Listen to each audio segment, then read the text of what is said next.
하나님 주시는 말씀은 누가복음 19장 36절부터 44절까지 말씀입니다.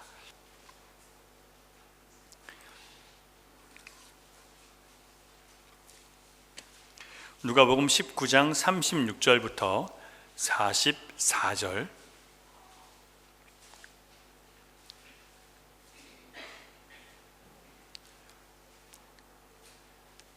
교독하겠습니다. 가실 때에 그들이 자기의 겉옷을 길에 펴더라.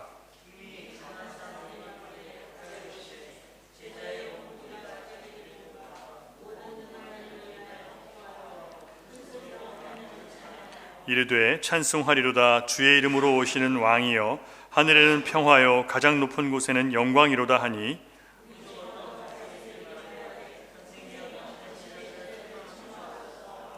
대답하여 이르시되 내가 너희에게 말하노니 만일 이 사람들이 침묵하면 돌들이 소리 지르리라 하시니라. 이르시되 너도 오늘 평화에 관한 일을 알았더라면 좋을 뻔하였거니와 지금 네 눈에 숨겨졌도다.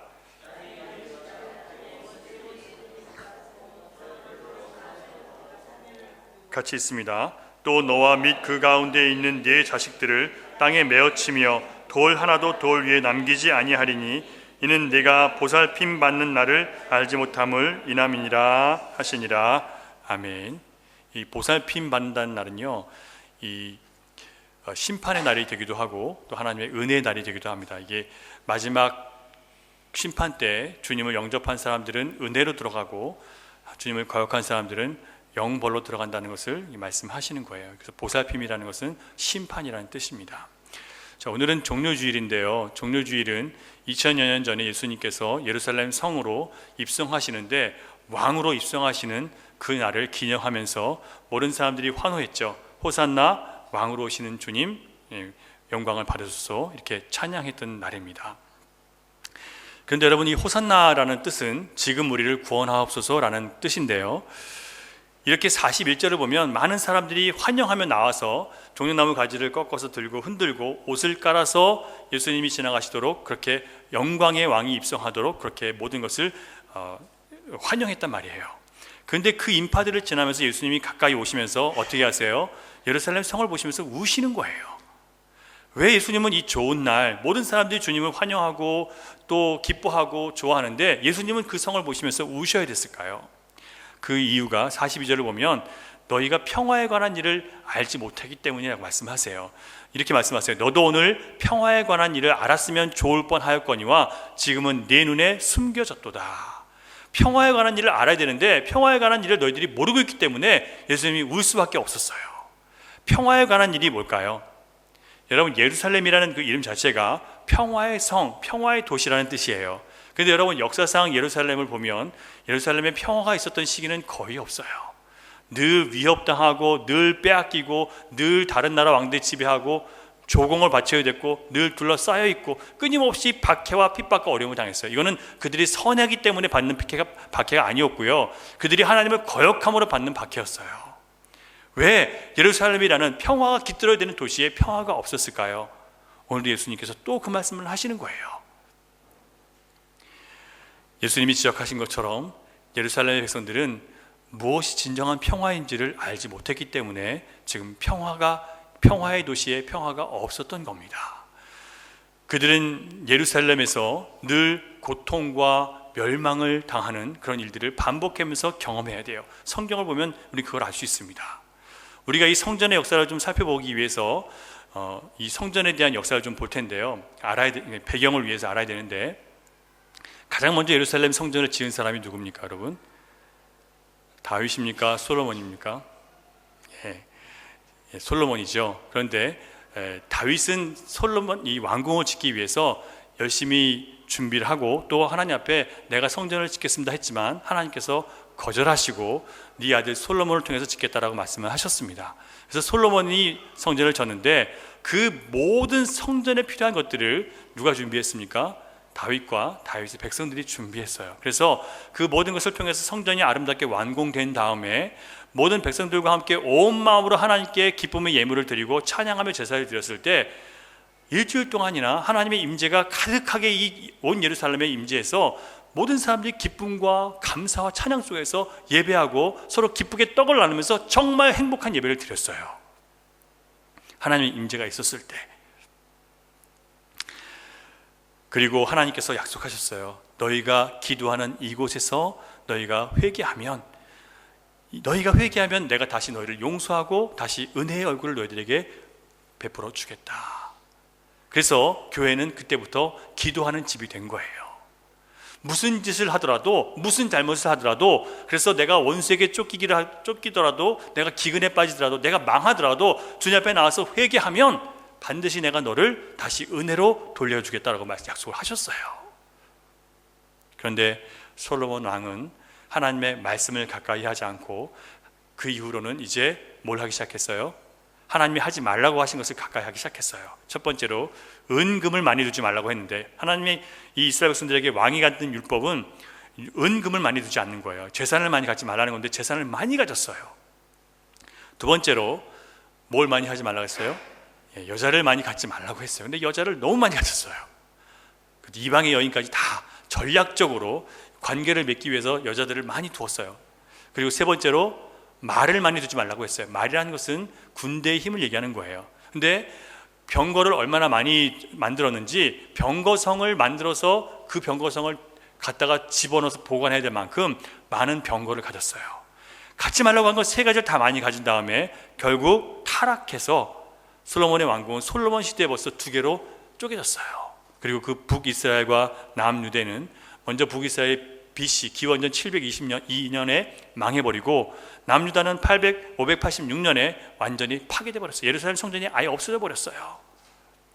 그 아름다운 영화로운 성전이 파괴됐어요.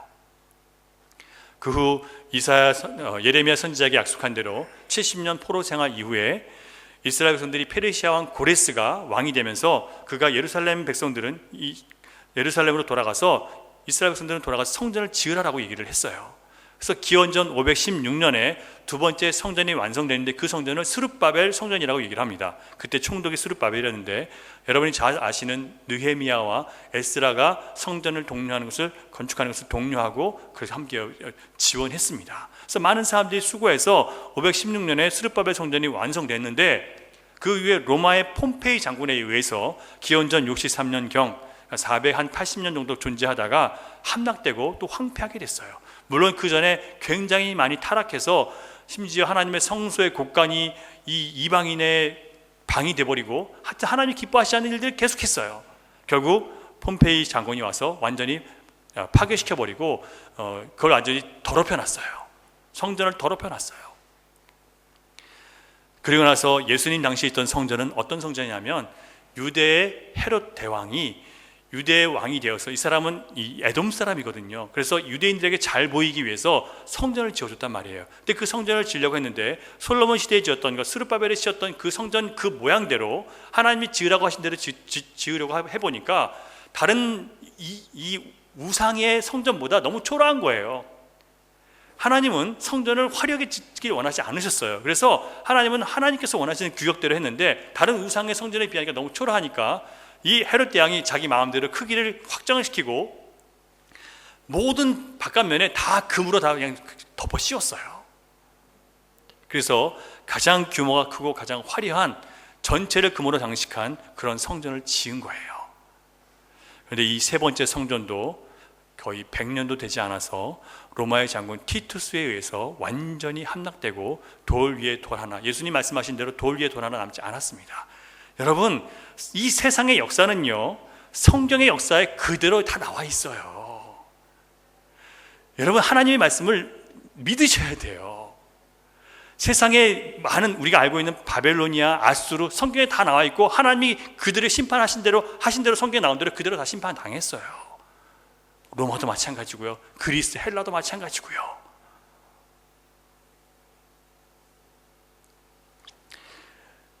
이스라엘에게 성전은 하나님의 임재가 있는 곳이고 축복과 보호와 구원의 의미가 담긴 상징물이었습니다. 근데 시간이 흐르면서 이스라엘 백성들은 성전의 진정한 의미, 곧 하나님께서 우리에게 용서해 주시는 곳이라는 것, 우리가 하나님께 회개하고 우리가 다시 기회를 얻는 곳이라는 그 생각을 버리고 이제 우리는 성전 제사를 드리기 때문에 우리 안전하다고 생각하기 시작하는 거예요.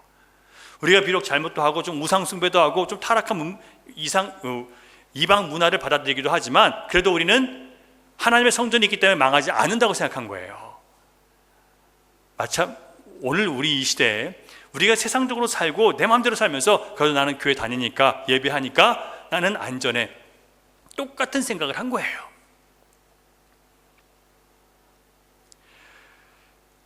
하나님은 이런 미신적인 신앙을 가진 백성들을 그냥 두지 않으셨습니다. 백성들은 율법을 지키고 하나님을 진심으로 사랑할 때 생명과 나라가 보존된다고 하셨던 하나님 말씀은 버리고 그냥 우상 숭배하고 악을 행하면서도 우리는 성전에서 예배 드리니까 그래도 제사를 드렸으니까 나는 안전해, 하나님이 설마 자기 이름으로 지어진 성전을 막 무너뜨릴까? 그러고 그냥 마음대로 한 거예요. 하나님은요, 내 이름을 욕되게 하더라도 내가 너희들을 고치겠다는 거예요. 그래서 성전을 하나님이 파괴하도록 하신 거예요.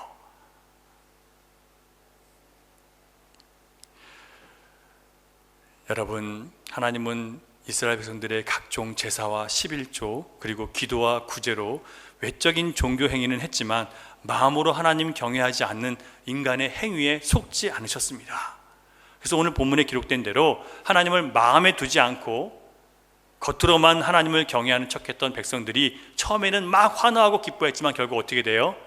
예수님을 우리가 원하는 대로 안 해주니까 예수님을 버리는 거예요. 결국 그들은 하나님께서 예수 그리스도를 통해서 주신 평화에 관한 일, 예수 그리스도를 믿음으로 하나님과 깨진 관계가 화해되는 일에는 관심이 없고 뭐에 관심이 있었던 거예요?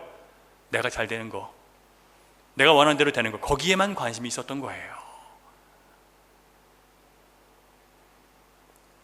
그 일로 인해서 그들이 아무리 종교 행위와 열심히 뭔가를 했다 할지라도 하나님의 평화에 관한 일을 알지 못했기 때문에 결국 돌 위에 돌 하나 남지 않고 다 파괴돼요. 왜냐하면 하나님의 평화에 관한 일을 거부한 사람들은 결국 주님을 십자가에 못 박을 수밖에 없기 때문에 그래요.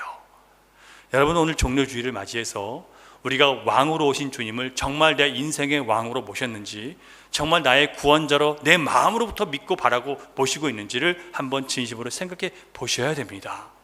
우리의 신앙이 정말 하나님과 평화로운 관계 안에 있는지 여러분 생각해 보시기 바랍니다. 여러분, 평화에 관한 일을 모르신다면 우리의 신앙은 헛되이 믿는 거예요. 구원받지 못하는 신앙이라는 거예요. 자, 그 평화에 관한 일이 바로 예수 그리스도를 주와 그리스도로 영접하는 거예요.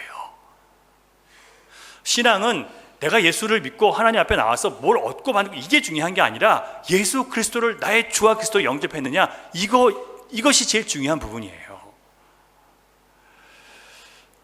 영접은 말로만 하는 게 아니고요, 마음으로부터 주님을 따르는 겁니다. 주님의 모든 말씀, 주님의 사역, 주님의 성품에 내가 마음으로 동의하고 주님의 말씀을 내 삶의 기준으로 삼고 살겠습니다 라고 하는 것이 바로 영접이에요. 그렇게 되면 비록 내가 내 몸으로 살지만 결국 내 안에 계신 예수님이 내 안에서 역사하시고 말씀하신 것을 내가 순종하기 때문에 난 누구와 함께 사는 거예요? 내 안에 계신 예수님이 내 안에서 사시는 거예요. 내가 아니라 주님이 사시는 거예요. 이게 바로 내가 죽고 주님이 내 안에 사신다는 얘기예요. 사도 바울이 한 것처럼요. 가능해요. 그런데 많은 사람들이 마음으로 주님을 영접하지 않습니다. 주님이 말씀하실 때 그 말씀을 생각하지 않아요. 책임 있게 내 삶을 받아들이고 하는 마음이 없어요. 그냥 자신이 과거에 어떤 감동을 받았거나 어떤 체험을 했거나 그걸 가지고 나는 예수를 믿는다라고 생각하는 사람들이 너무나 많이 있어요. 여러분, 안타깝게도 성경이 가르치는 믿음은 그런 것이 아니에요. 신앙은 나의 체험이나 나의 감정적인 뜨거움을 느꼈다고 해서 내가 신앙이 있다라고 말할 수 없어요. 그것은 신앙의 세 가지 중에 한 가지 부분이지 그걸 신앙이 있다고 얘기하는 게 아니에요. 세 가지가 다 있어야 돼요. 자, 신앙은 반드시 하나님의 말씀, 곧 복음을 받아들이고 복음의 나를 굴복시킬 때 신앙이 생겨요. 내가 하나님 말씀을 들으면서 내가 어떤 신세인지를 알아야 돼요. 내가 예수님 앞에 구원받지 않은 상태에서 나는 지금 어디로 가고 있는지를 알아야 돼요. 예수님 없는 인생이 내가 얼마나 비참한 인생인지 알아야 돼요. 그래서 예수님께 굴복해야 되는데 그 하나님 말씀을 안 듣는 거예요. 내가 예수님 없이 얼마나 비참한지를 모르는 거예요, 사람들이요. 성경은 우리에게 아무 것이나 믿음이라고 말해주지 않습니다. 구원을 얻는 온전한 신앙이 되기 위해서는 두 가지 조건이 있는데, 하나는 예수 그리스도로부터 사도들을 통해서 전달된 그 계시의 말씀을 굳게 지키는 것에 있어요. 자, 우리가 예수님 믿고 구원 받았잖아요. 그런데 예수님 믿고 구원 받았다고 하면서 주님의 말씀을 배우지 않고 그 말씀을 굳게 지키지 않으면 그 사람은 사실 예수를 믿은 게 아니라는 얘기예요. 그 신앙은 헛된 신앙이라는 거예요. 따라서 현대의 어떤 유명한 신학자나 타고난 설교가가 많은 사람들을 거느리고 있으면서 그 사람들의 설교를 듣고 또 기적을 행함으로 유명한 사람이라 할지라도 만약에 그가 성경과 다른 말을 한다면 여러분 어떻게 하시겠습니까? 그 사람이 유명하기 때문에 따르시겠습니까? 그 사람이 기적을 행하기 때문에 따르시겠습니까? 안 된단 말이에요.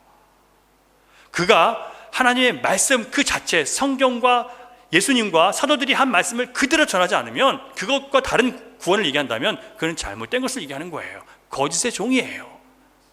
그의 성공에, 그의 능력에 현혹되면 안 돼요. 나중에 마귀가 그렇게 한다고 분명히 예수님 말씀하셨어요. 온전한 신앙이 되기 위해서 반드시 하나님이 주신 말씀, 제자들을 통해서, 사도를 통해서 계시된 말씀, 그 구원에 대해서 여러분 분명히 알고 계셔야 됩니다. 그리고 그것만 믿으셔야 돼요. 둘째로 온전한 신앙이 되기 위해서 헛되이 믿지 않아야 된다고 사도 바울이 얘기합니다. 헛되이 믿는다는 것은요, 열심히 믿긴 믿었는데 나중에 구원 받아요, 못 받아요? 못 받는 거예요. 그걸 헛된 믿음이라고 얘기하는 거예요. 여러분, 이런 믿음이 얼마나 많은지 아세요? 교회 역사 가운데 계속 그런 사람들이 있어 왔어요. 지금 예수님 당시에 누가 그랬어요? 바리새인, 사두개인, 대제사장, 이런 종교 지도자들이 지금 예수를 안 믿고 있었단 말이에요. 영접하지 않았어요. 왜냐하면 그들이 원하는 것과 다르기 때문에. 예수님을 믿으면 자기들의 할 일이 없어지기 때문에. 하나님의 은혜보다는 우리의 행위가, 우리의 열심과 우리의 노력이 더 중요하기 때문에 예수님을 안 믿겠다는 거예요. 그게 바로 헛되이 믿는 거예요. 결국 우리는 우리가 무엇을 믿어야 되는지를 정확히 알아야 되고, 그 믿는 바 하나님 말씀에 순종할 때 우리는 진정한 믿음을 가질 수 있게 되는 거예요. 그래야 구원을 얻을 수 있는 신앙이 되는 거예요.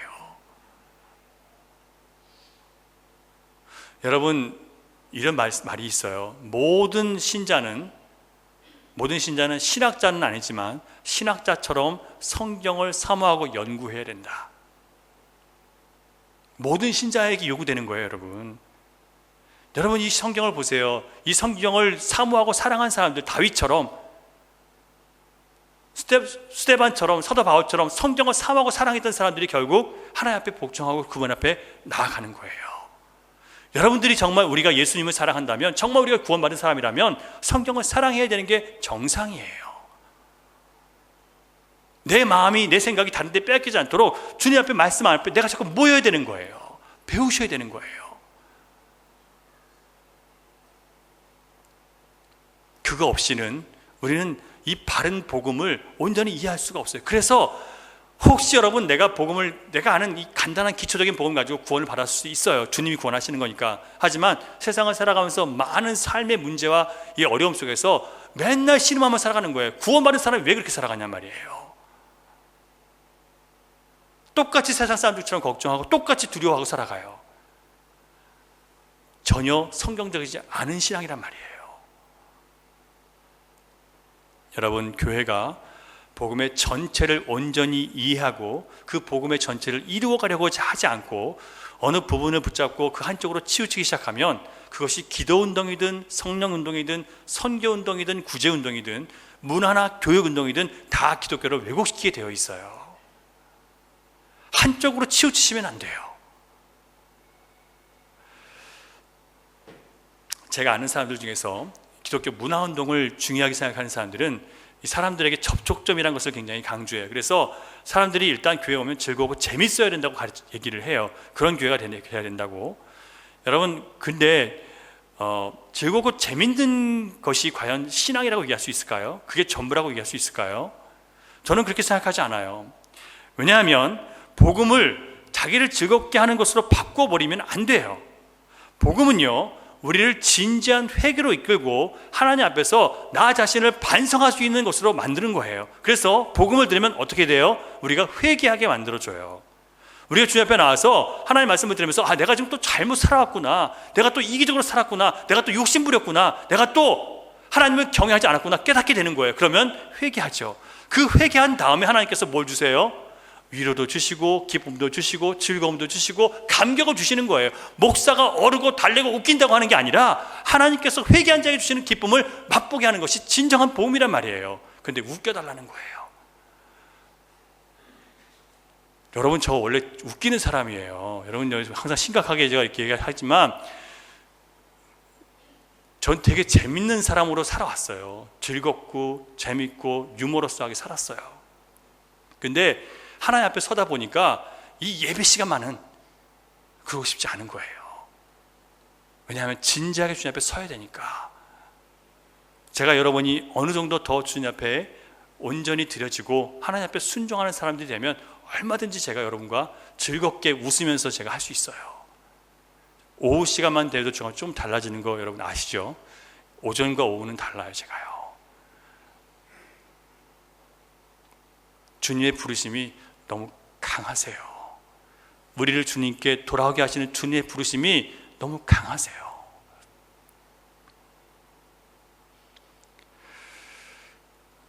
여러분, 또 어떤 사람들은요, 교회는 선교하는 교회여야 된다고 그렇게 주장합니다. 맞죠, 여러분? 교회는 선교하는 교회가 돼야 돼요. 근데 여러분, 선교하는 교회는 교회의 일부이지 전부가 아니에요. 교회는 선교만 해서는 안 되고 다음 세대를 교육시켜야 돼요. 이게 더 중요해요. 이게 잘 돼야, 교육이 잘 돼야 바르게 선교할 수 있어요. 또 교회는 예배하는 공동체가 돼야 돼요. 예배가 정말 주님 앞에 나와서 찬양하고 기뻐하는 감동 예배 안에 있어야 돼요. 나를 산 제물로 드리는 온전한 예배가 있어야 돼요. 교회는 또한 세상을 돕고 구제하는 그런 일도 있어야 돼요. 선교하는 교회만 교회가 아니라 이 모든 것이 다 있어야 온전한 교회가 되는 거예요. 그런데 이런 과정을 거치지 않고 그냥 내가 먼저 인격적으로 다른 사람들을 무장시키고 복음을 전할 수 있을 만큼 준비되지 않은 상태에서 가서 선교만 하면 됩니까, 여러분?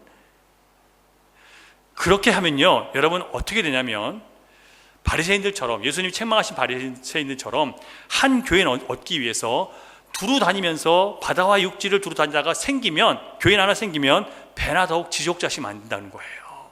어떻게 되면 내가 예수님을 온전히 알지도 못하고 내가 그냥 내 인격이 변하지도 않고 그냥 선교해야 된다고 하니까 그냥 선교만 하는 거예요. 아무것도 안 하고.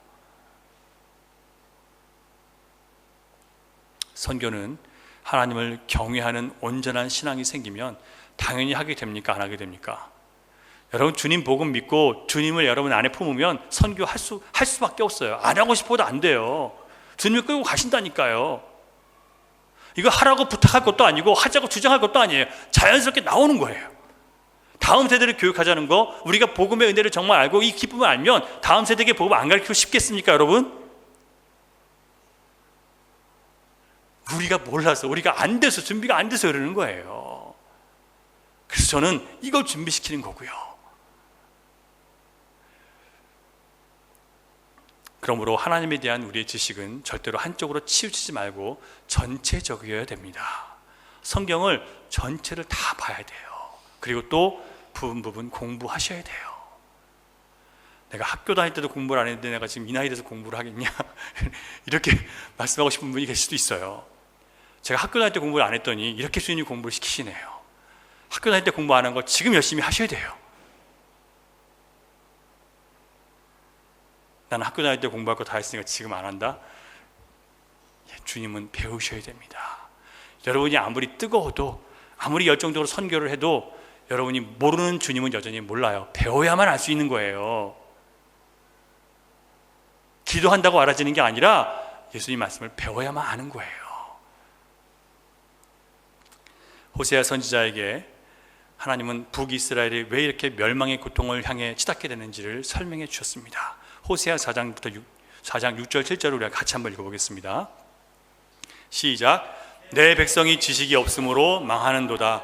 내가 지식을 버렸으니 나도 너를 버려 내 제사장이 되지 못하게 할 것이요 내가 네 하나님의 율법을 잊었으니 나도 네 자녀들을 잊어버리리라. 그들은 번성할수록 내게 범죄하니 내가 그들의 영화를 변하여 욕이 되게 하리라. 자, 여러분, 주님은 복만 주시는 분이 아니라 그 영화로 하나님을 거부하고 거절하고 멀어지면 욕이 되게 하신대요.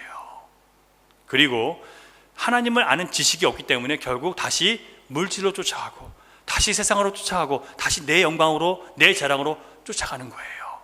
하나님에 대한 지식은 한 번에 끝나는 게 아니라 계속해서 자라나가야 되는데 과거에 한 번 배우고 안 것으로 난 다 알았다고 생각해요. 절대 그렇지 않아요. 제가 새벽 기도 때 설교하신 걸 보신 분 아시겠지만 하나님의 계시는 점증적이에요. 한 번 깨달았다고 끝나는 게 아니라 그때 처음에 깨달은 것과 그 다음에 주님 깨닫게 하시는 건 달라요. 더 수준 높아져요. 그 수준 높은 거 그 다음에 더 높아져요. 더 큰 희생과 더 큰 견딤과 더 큰 인내를 요구하세요. 예전에 믿은 것 같거나 다 믿었다고 생각하면 안 돼요. 그 경험이 내 인생의 전부라고 생각하시면 안 돼요. 십자가를 지셔야 된다고요.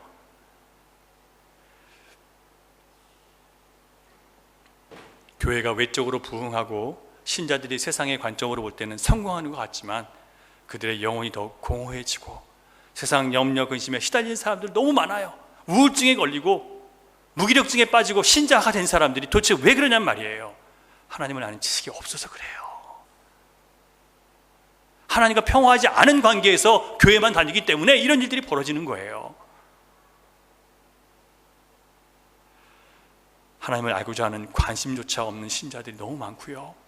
그나마 알아도 전체를 배우지 않고 조각조각 단편적으로만 알고 있는 사람들, 그것만 다 아는 것처럼 떠들고 다니고.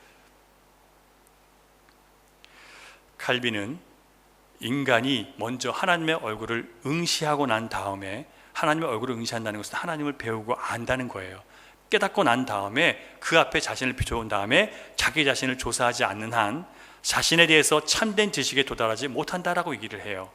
여러분, 우리는 내 자신을 잘 안다고 생각하지만 주님 말씀에 나를 비춰보지 않고는 나는 나를 알지 못해요. 다른 사람들이 나에게 얘기한 것에 대해서 네가 날 뭘 아냐고 그러지만 사실 그 사람이 말한 게 맞는 거예요. 여러 사람이 이렇게 생각하는데 자기만 그렇게 생각하지 않는 거예요.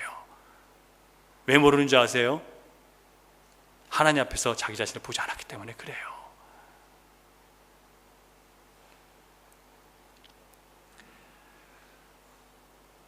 여러분, 그래서 우리는 하나님을 아는 지식으로 우리를 채워야 되고, 모든 세상 지식도 결국 하나님을 아는 지식으로 귀결시켜야 돼요. 무슨 말씀이냐면 물리학을 공부하든 의학을 공부하든 천문학을 공부하든 이게 하나님을 경외하는 사람들이 결국 다 그걸 통해서 뭘 깨달아요? 하나님의 위대함을 깨달아요. 장사를 하시더라도, 여러분 영업을 하시더라도 여러분 그 안에서 하나님을 깨달아가게 되어 있어요. 하나님을 경외하는 사람들은요. 맞습니까, 여러분? 이런 일들을 사모하세요, 여러분. 그러면 여러분들 일하는 것이 기쁨이 있고 즐거움이 있고 보람이 있어요. 죽겠다 하면서 하는 게 아니라 이 일을 통해서 역사하시는 하나님, 이 일을 통해서 하나님 만나게 하시는 하나님을 내가 기쁘게 만날 수 있는 거예요. 그렇게 일하시라고요.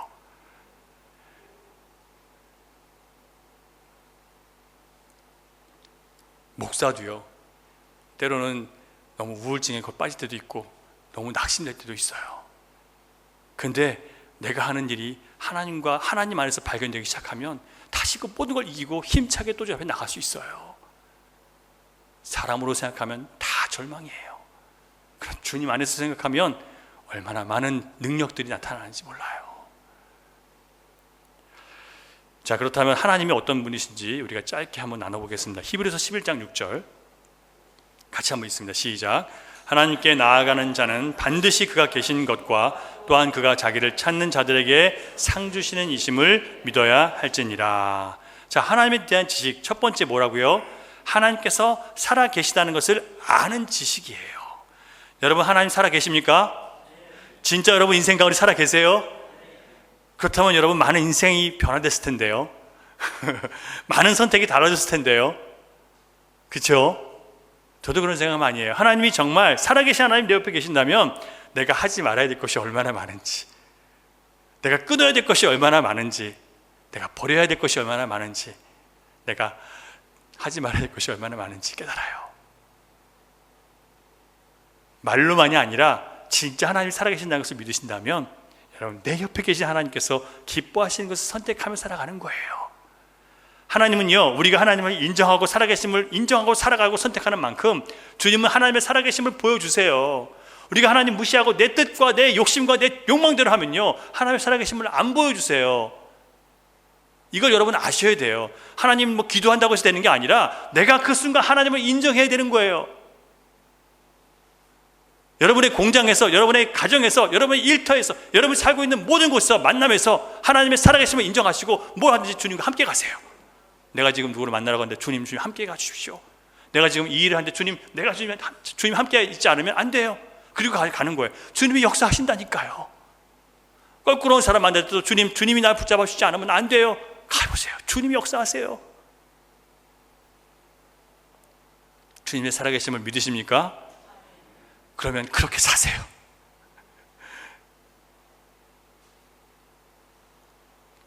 둘째로, 하나님께서는 그를 찾는 자들을 후하게 맞이해 주십니다. 상 주시는 분이세요. 믿으십니까? 여러분, 주님 찾으시면 주님 상 주세요. 우리가 하나님이 좋으신 아버지인 거 아시죠? 그런데 왜 하나님 앞에 좋은 것을 기대하지 않단 말이에요? 우리가 왜 못 깨닫냐면, 우리는 항상 내가 원하는 게 있어요. 하나님, 나는 이번 달에 내가 원하는 것은 대박인 거 아시죠? 그래서 대박만 구하는 거예요. 주님이 주고자 하신 것은 대박이 아니라 하나님께서 대박이 아니더라도 주님을 경외하는 마음을 통해서 마음의 풍요함을 주시길 원하세요. 근데 나는 대박이에요. 이게 대박이 안 오면 하나님 뭐 하신 거예요? 이렇게 마음이 드는 거예요. 자, 우리의 마음이 주님의 마음과 같지 않기 때문에 항상 우리는 주님께 불만인 거예요. 하지만 주님께서 원하시는 대로 내 삶에 주십시오라고 주님께 맡기면요, 내가 기대했던 것과 다른 더 큰 것으로, 더 유익한 것으로, 내 영혼을 살리는 것으로 주님께서 주실 수 있어요. 여러분, 이거 믿으셔야 돼요.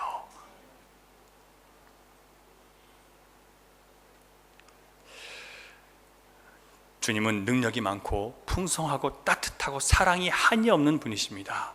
우리가 바라는 것보다 훨씬 크고 훨씬 좋은 것으로 주시는 분이고 훨씬 많이 용서해 주시는 분이에요. 그러므로 여러분, 늘 주님 앞에 겸손한 마음으로 붙어 계세요. 주님 앞에 붙어 있는 사람을 주님은 자꾸 주시는 거예요.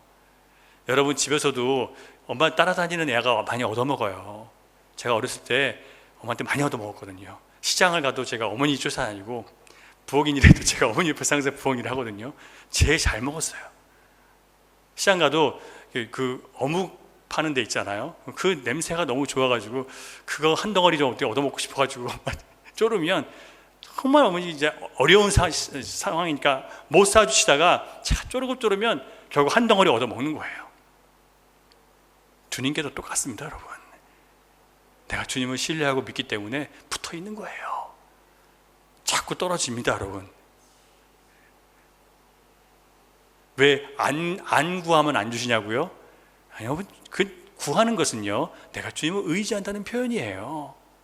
내가 주님을 내 아버지로 믿는다는 표현이에요. 왜 그것도 안 하면서 그냥 달라고 하세요? 왜 구해야 되는지 아시겠죠? 셋째로, 하나님은 공의롭고 자비로우신 하나님이십니다. 공의와 자비는 다른 거죠. 공의는 무서운 하나님이시고 자비는 사랑이 넘치는 하나님이세요. 이 두 가지를 다 알아야 돼요. 사도 바울은 복음을 전할 때 간단하게 예수 믿고 천당 가십시오, 예수 믿고 만사 형통하십시오라고 말하지 않아요.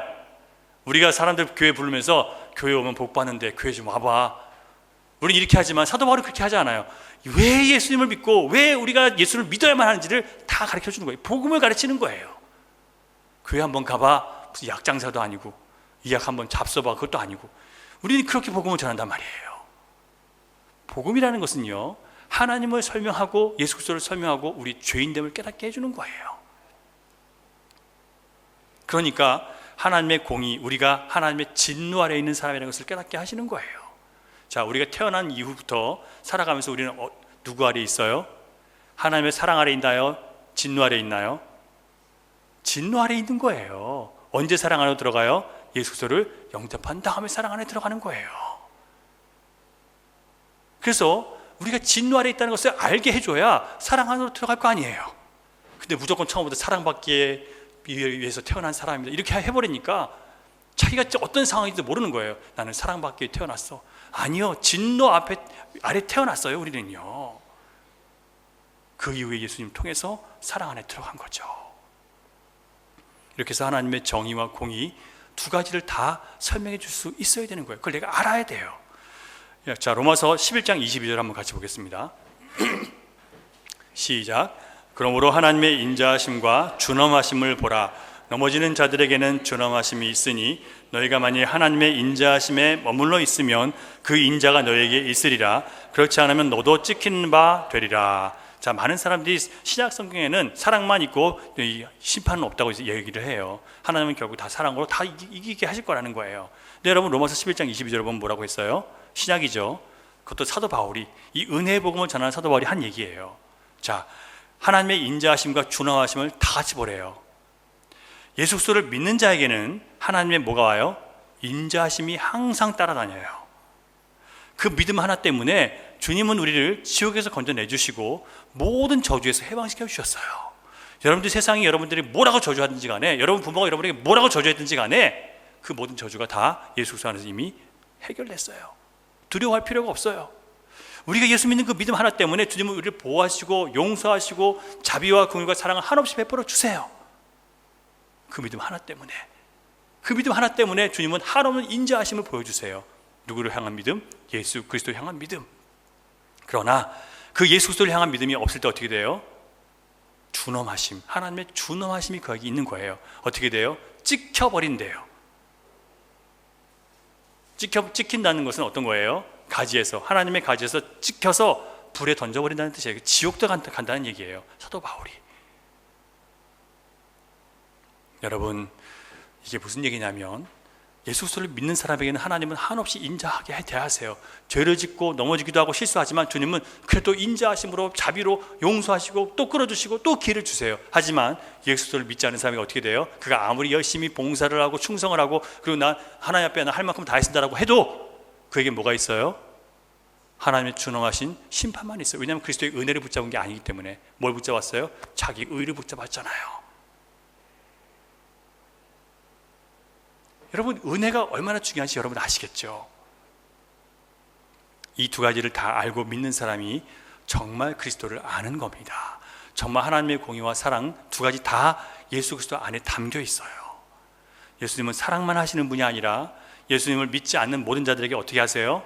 심판주가 되시는 분이세요. 그래서 예수님을 우리는 꼭 붙잡으셔야만 하는 겁니다.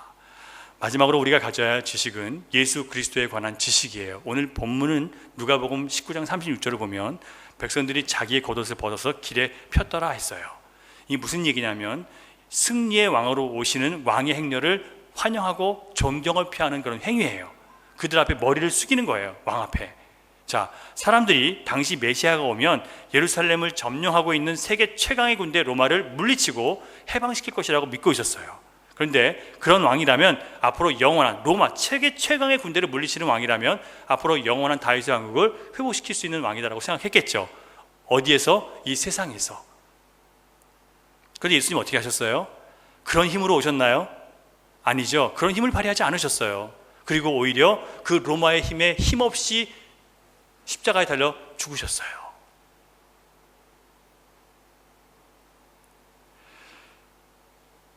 사람들의 기대와 달리 예수님이 오신 실상은 그냥 힘없이 예수님이 강한 능력과 무기로 세상을 점령하시고 제압하시는 게 아니라 오히려 그 세상에 정복당하신 것처럼 보이는 거예요. 그러나 여러분, 예수님의 십자가는, 예수님이 이 땅에 오신 것은 힘으로 세상을 제압하기 위해서가 아니라, 세상의 무기로 세상을 정복하러 오신 게 아니라 사랑으로 세상을 정복하러 오신 거예요. 그 사랑은 죄인을 용서하는 그런 사랑이었습니다. 자신에게 침뱉고 모욕하고 채찍을 내리치며 죽음을 선고한 사람들을 용서하시면서 끌어안아 버리시는 거예요. 그래서 그 사람들을 정복하셨어요. 세상은 칼과 무기와 돈의 힘으로 싸우려 들지만 하나님의 아들은 검을 쓰는 자는 검으로 망한다라고 말씀을 하시면서 검을 들지 않으셨어요. 세상의 힘으로 싸우지 않으시겠다는 거예요. 여러분, 예수님 영접한다는 것은요, 예수님을 나의 유일하신 왕으로 모시는 거예요. 그 왕의 권위는 힘과 능력으로, 우리가 예수를 믿었다고 해서 그 왕의 권위로, 왕의 힘과 왕의 능력으로 나를 괴롭히고 나를 대적하는 사람들을 때려 눕히기 위해서 예수님이 오신 게 아니에요. 여러분, 예수 믿었다고 해서 여러분 괴롭히고 여러분 못되게 구는 사람, 저 사람 때려 눕혀주세요, 주님 저 사람 좀 없애주세요, 그렇게 기도하는 게 아니에요. 오히려 그 사람을 용서하고 사랑할 수 있게 해주시기 위해서 주님이 오신 거예요. 이걸 아는 것이 예수 그리스도에 대한 온전한 지식을 아는 겁니다. 그래서 여러분, 예수님 믿는 힘으로 세상과 싸워가지고 세상을 꺾으려고 하지 마세요. 우리가 용서하고 품어주고 받아주는 것, 그거 하라고 주님께서 우리에게 십자가를 주신 거예요. 여러분, 이처럼 우리가 주님의 마음과 그 뜻을 알았다면 그 어떤 다른 권위나 다른 권세 앞에 주님이 기뻐하시는 뜻을 양보하지 않으시기 바랍니다. 주님의 뜻과 주님의 마음을 여러분 양보하지 마세요. 예수님은 우리가 사는 동안 분명히 어떤 날에 이런 것들을 요구하실 거예요. 이미 통과하신 분도 계시고 아마 진행 중인 분도 계실 거예요. 네가 나를 내 자식보다 사랑하느냐? 100세에 낳은 아들 이삭을 끔찍이 사랑했던 아브라함에게 그 하나뿐인 아들을 내놓으라고 물으신 것처럼 우리에게도 그렇게 하실 거예요. 네가 네 아들을 나를 위해서 내줄 수 있겠느냐? 여러분, 거기에 대해서 대답하셔야 돼요. 반드시. 그게 내 주님을 위해서 드리겠습니다 하지 않았다면 여러분, 주님을 왕으로 모신 게 아니에요. 결국 주님이 그렇게 만드시기 위해서 또 광야로 들어가야 됩니다. 예수님은 어떤 날에 분명하게 우리에게 물으실 거예요. 부자 청년에게 하신 것처럼 너는 네가 가진 소유를 다 팔아서 가난한 자에게 나눠주고 나를 따를 수 있겠니? 만약 그 부자 청년처럼 내가 재산이 많아서 심히 근심하다가 주님의 명령을 쫓지 못한다면 그는 주님을 왕으로 모시기를 거부한 겁니다. 또 광야로 들어가야 돼요. 예수님은 오늘 본문을 통해서 우리에게 질문하십니다. 너희들이 나를 믿는다고 예배하고 기도하고 물질을 드리지만 너희가 정말 평화에 관한 일들을 알고 있느냐? 정말 나와 평화하느냐? 정말 그리스도의 복음이 무엇인지 알고 있느냐? 정말 예수 그리스도의 생명이 무엇인지 알고 있느냐? 그 감격을 알고 있느냐? 그 능력을 알고 있느냐? 물으시는 거예요. 평화로다 하늘 위에서 내려오네. 그 사랑의 물결이 영원토록. 여러분, 평화는 어디서 내려온다고요? 하늘에서 내려오는 거예요. 우리가 상황과 조건을 내가 다 만들어 놓고 내가 다 이렇게 원하는 대로 해놓는다고 해서 평화가 오는 게 아니에요. 하늘에서 내려오는 평화가 있어야 진짜 세상에서 평화를 이룰 수 있어요. 그럼 여러분, 이제 우리는 예수님 말씀에 반응하고 그 말씀이 내 삶의 현실에서 요구하는 것에 성실하게 신실하게 대답하는 삶을 살아가야 할 것입니다. 예수님 말씀을 듣고도 알면서도 내 마음대로 살면 점점 영혼이 무뎌지고요, 점점 주님으로부터 멀어집니다. 그래서 예수님 이렇게 말씀하셨어요. 같이 한번 읽어봅니다. 마태복음 11장 29절 시작. 나는 마음이 온유하고 겸손하니 나의 멍에를 메고 내게 배우라. 그리하면 너희 마음이 쉼을 얻으리니. 여러분, 인생이 복잡하고 어렵고 괴롭고 힘들고 불편하십니까? 쉼이 없다고 생각되십니까? 그러면 뭐 하라고요? 나의 멍에를 메고 내게 배우라. 나의 멍에는 십자가를 따르는 명령이에요. 십자가를 따를 각오를 하고 내게 배우라. 그러면 쉼을 얻으리라. 뭐가요? 몸이? 아니죠. 마음이 편해야 몸도 진짜 편할 수 있거든요. 주님은 우리에게 배우라고 명령하셨습니다. 그런데 머리로는 나도 그래야지라고 동의는 하지만 막상 여러분 현실로 돌아가면 방해거리가 너무나 많을 거예요. 하지만 여러분, 이 주님의 부르심에 성실하게 반응하시기 바랍니다. 더 이상 양보하지 마세요. 더 귀한 보물을 우리가 찾아야 되는데 덜 귀한 것 때문에 더 귀한 보물을 놓치지 마세요. 이제 그만하세요. 혹시 어떤 분은 목사가 지금 내 사정도 모르면서 저렇게 자기 멋대로 말한다 이렇게 생각하시는 분도 있을 수 있어요. 저도 목사님 설교할 때 그런 얘기 생각한 적 있었거든요. 옛날에 내 사정도 모르고 지금 저렇게 얘기한다고. 여러분, 주님은 여러분 사정 다 아세요. 아시는데 저하고 똑같이 요구하시는 거예요. 왜냐하면 여러분들은 여러분이 주님 앞에 나갈 수 없는 모든 부정적인 생각들을 다 가지고 있고 위기와 어려움과 핑계들을 다 갖고 있지만 그 모든 것이 주님 앞에 나가면 아무것도 아니라는 것 주님이 아시기 때문에 그래요. 그 내가 안 된다고 하는 모든 것들 주님 앞에 가지고 나가면 아무 문제도 아니에요. 그래서 주님이 갖고 오시라는 거예요. 저는 몰라도 저한테는 서운하셔도 할 수 없지만 주님이 말씀하시는 것은 여러분 주님은 알고 말씀하시는 거예요. 넘어서라고 믿음의 능력을 깨닫게 하시기 위해서 진짜 하나님 앞에서 살아가는 평화를 알게 하시기 위해서 넘어서라고 말씀하시는 거예요. 넘어서 보세요. 주님이 평화에 관한 일을 우리 마음 가운데 막 부어주실 거예요. 그게 뭔지 깨닫게 하실 거예요. 믿음은 내 문제와 내 필요는 주님께 맡기고 주님이 바라시는 일에 나를 던져넣는 것입니다. 쉰다고 마음 평안해지는 게 아니고요, 문제를 붙들고 열심히 씨름한다고 해서 문제 해결되지도 않습니다. 힘들고 고통스러울수록 먼저 하나님과 내 자신의 관계에 대해서 생각하시고 말씀을 떠올리시고 기도하시면서 이겨내시기 바랍니다. 그렇게 할 때 우리는 주님께서 세상이 알지 못하는 하늘로부터 내려오는 평화와 안식으로 우리를 풍성하게 부어주실 줄 믿습니다. 우리가 이 평화를 맛봐야만 그래야 자신 있게 이 평화를 다른 사람들에게 전할 수 있지 않겠습니까? 주님과 평화로운 신자와 교회가 되는 것, 주님과 평화로운 신자와 교회가 되는 것, 그래야 주님이 예루살렘을 바라보시면서 우셨던 눈물을 거두시고 기쁘게 우리 교회를 축복하실 것입니다. 주님과 평화로운 신자와 교회가 되는 것, 이것이 바로 주님이 오신 이유를 알고 따르는 교회가 되는 것입니다. 그런 교회와 신자가 될 수 있기를 주님의 이름으로 축원합니다. 기도하겠습니다. 주님 감사합니다. 우리는 우리의 힘과 노력으로, 우리의 열정과 우리의 열심으로 하나님 앞에 온전히 믿는 줄 알고 살아왔습니다. 그러나 주님, 하나님과 평화의 관계 안에 들어가 있지 못하면 아무것도 아니라는 것을, 헛되이 믿는 것이라는 것을 깨닫게 해주셔서 감사드립니다. 주님, 이제 하나님 말씀을 잘 배우고 주님께서 우리에게 순종을 요구하실 때 하나님의 백성답게 순종할 수 있는 저희가 될 수 있도록 인도해 주셔서 주님, 세상이 알지 못하는 평화를 주님으로부터 계속해서 공급받으며 살아갈 수 있는 저희 남은 인생 될 수 있도록 인도해 주시옵소서. 아버지 하나님, 우리가 세상의 조건과 상황을 통해서 평화를 만들려 하지 않게 하시고 하나님부터 내려오는 평화를 위해서 주님 앞에 온전히 복종하는 우리 남은 인생 될 수 있도록 주님, 우리를 세워 주시옵소서. 아버지 하나님, 말씀 중심의 사람이 될 수 있도록 인도해 주시고 한쪽으로 치우치지 않는 균형 잡힌 신자가 될 수 있도록 우리를 가르쳐 주시옵소서.